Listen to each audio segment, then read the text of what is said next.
बच्चों, आज BEd second semester के अंतर्गत हम सामाजिक अध्ययन की शिक्षण विधियों का अध्ययन करेंगे।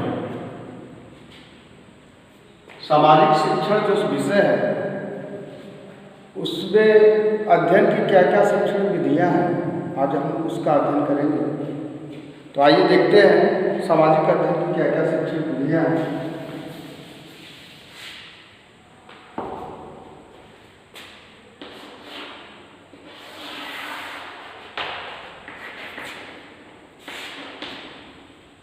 सामाजिक अध्ययन की शिक्षण विधियों में मुख्यतः 3 प्रकार की विधियां बताई जाती हैं, जिसमें नंबर 1 है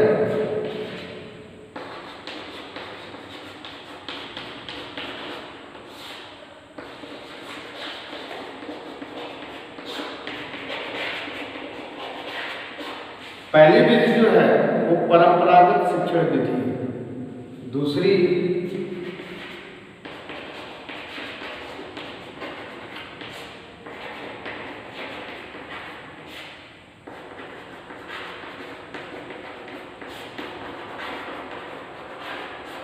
जो विधि है इसका नाम है शिक्षक प्रधान शिक्षण विधि, और तीसरी जो विधि है ये बालक प्रधान शिक्षण विधि।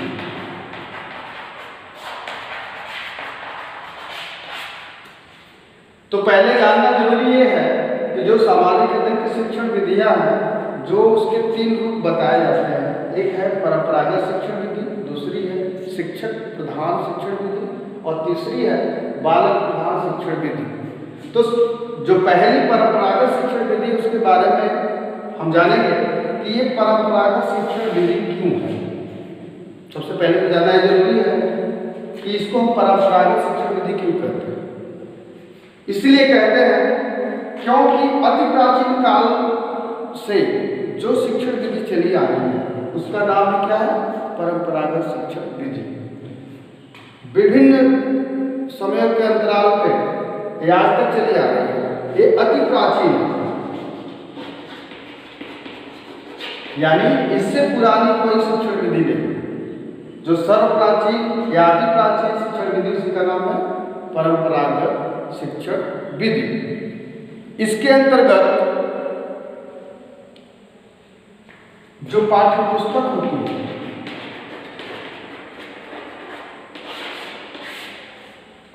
परंपरागत शिक्षण विधि में जो पाठ्य पुस्तक होती है उसी का प्रमुख स्थान होता है। ये पाठ्य पुस्तक द्वारा बालक स्वतः अध्ययन करके सीखता है। इसमें शिक्षक क्या होता है, इसमें शिक्षक अनुपस्थित होता है। परंपरागत जो शिक्षण विधियां हैं इसमें शिक्षक होता ही नहीं। होती क्या है, केवल पाठ्य पुस्तक होती है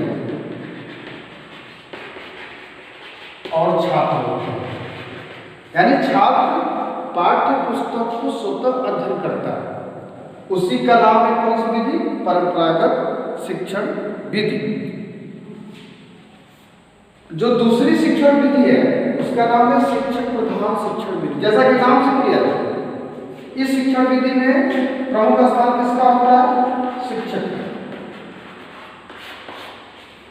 सामाजिक अध्ययन की वह शिक्षण विधि जिसमें शिक्षक की भूमिका प्रमुख होती है, ऐसी विधि को हम क्या कहते हैं, शिक्षक प्रधान शिक्षण विधि।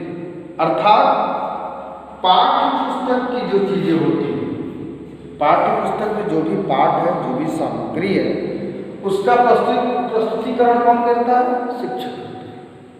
और यह शिक्षक किसकी सहायता से उसका प्रस्तुतिकरण करता है, व्याख्यान करके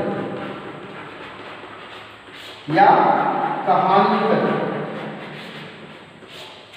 जो शिक्षक होता है वो पाठ्य पुस्तक की जो भी बातें होती है, जो भी पाठ होते हैं, जो भी सूचनाएं होती है, उनको व्याख्यान या कहानी के माध्यम से बालक द्वारा पहुंचाते हैं। ऐसे शिक्षण विधि को क्या कहते हैं, शिक्षक प्रधान शिक्षण विधि। तीसरी जो विधि होती है, नाम से क्लियर है, बालक प्रधान शिक्षण विधि। अर्थात जिसमें बालक की भूमिका क्या होती है, प्रमुख होती है।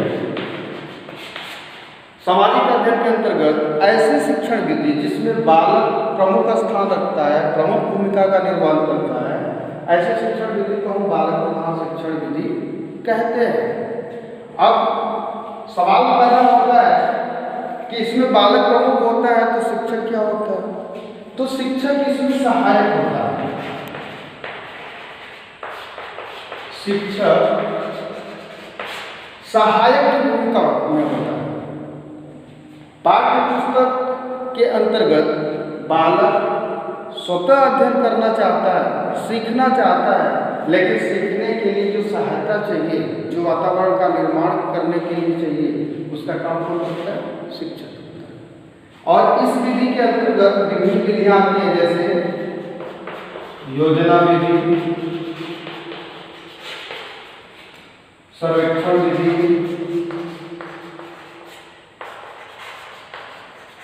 निरीक्षण विधि,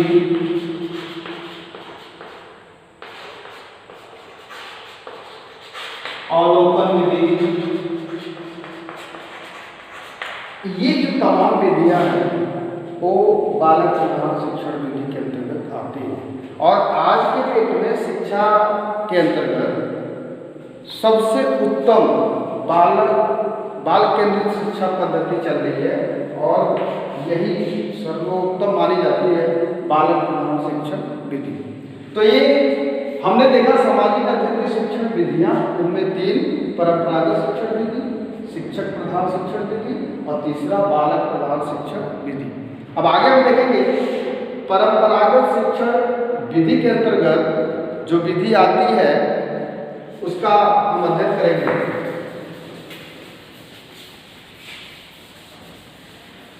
परंपरागत शिक्षण विधि के अंतर्गत आती है पाठ्य पुस्तक विधि।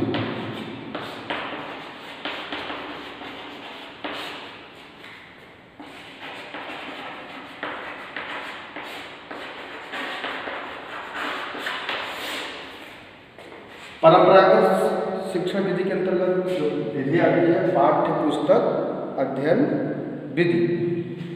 अब ये जो पाठ्य पुस्तक अध्ययन विधि है ये क्या होती है, इसको जानने के लिए समझना पड़ेगा कि हर पाठ्य पुस्तक, चाहे किसी भी सब्जेक्ट की पाठ्य पुस्तक, उसमें कुछ पाठ होते हैं। क्या होते हैं? पाठ जो होते हैं, हर पाठ में अंतर होता है, अलग अलग पाठ होते हैं। तो हर पाठ में होती क्या चीज है? सूचनाएं। हर पाठों के अंतर्गत क्या होती है? सूचनाएं। सूचनाएं का अर्थ क्या होता है? ज्ञान। कुछ ऐसे ज्ञानवर्धक विचार बात होते हैं, सूचनाएं होती है जो एक पाठ के अंतर्गत रखे जाते हैं। और ये पाठ का होता है पाठ्य पुस्तक। अर्थात पाठ्य पुस्तक एक ऐसी विधि है जिसमें पाठ के अंतर्गत निहित सूचनाओं की समझ का ज्ञान कराया जाता है। मतलब जो पाठ होते हैं उनमें जो सूचनाएं या ज्ञान होते हैं उनके द्वारा बालक के अंदर समझ पैदा की जाती है। और बालक क्या करता है? पाठ्य पुस्तक को स्वतः पढ़ता है। इसमें शिक्षक पढ़ाता नहीं है। पाठ्य पुस्तक के अंतर्गत पाठ को बालक क्या करता है? स्वतः पढ़ता है और पढ़ने के बाद उसके अंदर समझ पैदा होती है कि ये चीज़ ऐसा है तो क्यों है। बात क्लियर हुई?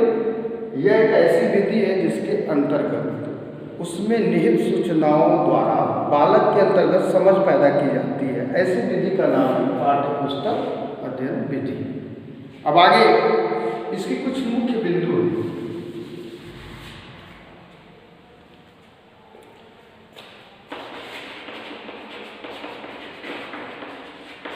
पाठ्य पुस्तक अध्ययन विधि के मुख्य बिंदु है।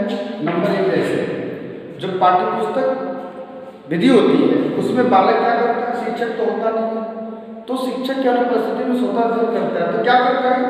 पाठ को याद करता है।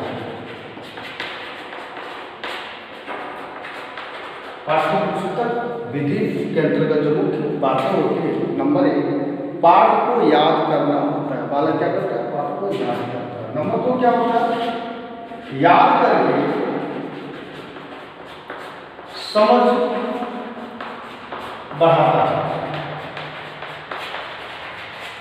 जब कोई बालक किसी पाठ को याद करता है, जब वो चीज़ें याद हो जाती हैं तो उसमें से थोड़ा बहुत उसके अंतर्गत क्या आता है, बालक के अंदर समझ बढ़ती है।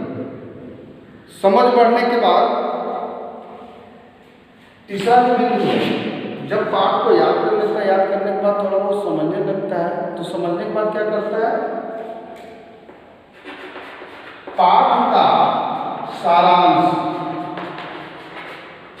प्रस्तुत करता है। प्रस्तुत करना, बालक जब पाठ को याद करता है उसके बाद उसको पाठ की समझ हो जाती है कि पाठ में है क्या।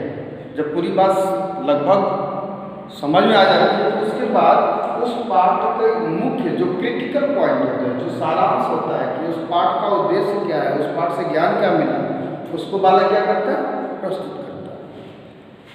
और जब वह बालक किसी पाठ का सारांश प्रस्तुत करने में सक्षम हो जाता है तो उससे लाभ क्या होता है, उसके अंदर स्मरण शक्ति का विकास होता है। स्मरण शक्ति का विकास होता है। ये 4 बातें पाठ्य पुस्तक अध्ययन विधि के अंतर्गत जो मुख्य बिंदु होते हैं, बालक पाठ को स्वतः याद करता है, पढ़ के याद करने के बाद उसके अंदर कुछ समझ पैदा होती है उस पाठ्य से संबंधित, और पाठ का फिर जब समझ पैदा होता है तो सारांश प्रस्तुत करता है अपनी भाषा में, और जब अपनी भाषा में सारांश प्रस्तुत करने की क्षमता आ जाती है तो उसके अंतर्गत स्मरण शक्ति या याद करने की शक्ति का विकास होता है। तो ये रही पाठ्य पुस्तक के मुख्य बिंदु। अब आगे देखेंगे पाठ्य पुस्तक विधि के लाभ क्या है।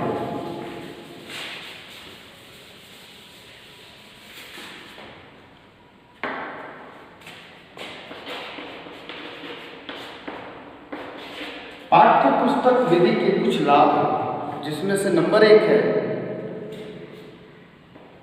चूंकि बालक पाठ्य पुस्तक स्वतः पढ़ता है तो लाभ क्या होता है,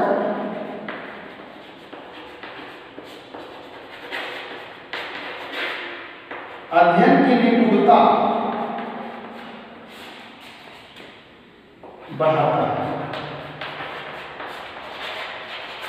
ये पहला लाभ है पाठ्य पुस्तक विधि का। क्या, अध्ययन की निपुणता बढ़ाता है। जब बालक स्वतः बुक या किताब को या पाठ को पढ़ना चाहता है, पाठ्य पुस्तक को पढ़ता है, तो उसके अंदर जब अध्ययन अर्थात पढ़ने की निपुणता आती है, योग्यता आती है, और वो पढ़ के किसी बात को समझने की शक्ति का विकास करता है। दूसरा लाभ क्या होता है, इस तरह से करने से स्व अध्ययन, बालक के अंतर्गत स्व अध्ययन की आदतों का निर्माण होता है।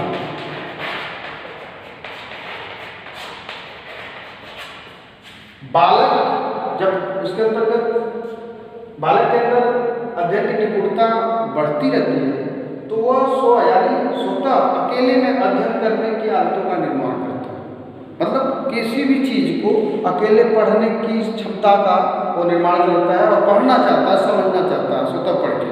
तीसरा, स्व अध्ययन करने से बालक के अंतर्गत स्मरण शक्ति का विकास होता है।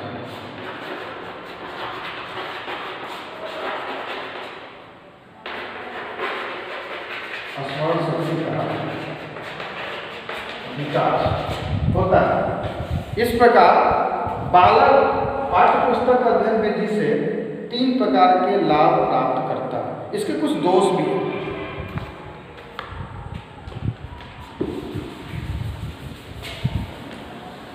पाठ्य पुस्तक अध्ययन विधि के दोष क्या हैं देखेंगे। जो पहला दोष है, चूंकि पाठ्य पुस्तक में जो बालक पढ़ता है वो रटने पर बल देता है, इसलिए इसमें वैज्ञानिक वैज्ञानिकता का अभाव होता है। वैज्ञानिकता का अभाव होता है। जो पाठ्यपुस्तक में लिखा होता है बालक उसी का अध्ययन करता है, उसी के आधार पर सीखता है, उसमें कहीं से भी वैज्ञानिक दृष्टिकोण नजर नहीं आता। दूसरा जो दोष है, पाठ्यपुस्तक में जो बालक अध्ययन करता है तो रटने की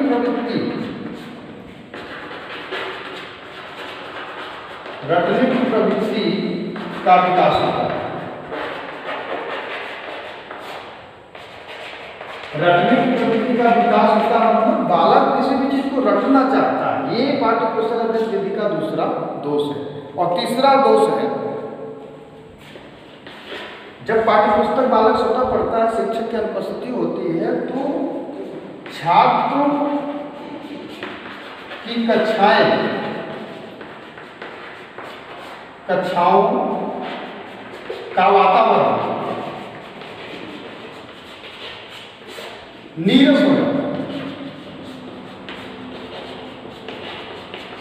यह सबसे बड़ा दोष है कि जिस क्लास में, जिस कक्षा में छात्र अध्ययन करता है, वो पूरी कक्षा नीरस हो जाती है शिक्षक की अनुपस्थिति में, और बालक कुछ भी नया नहीं सीख पाता। ये इसका दोष है। तो इस प्रकार से हम 3 दोष पाठ्यपुस्तक विधि का देखते हैं।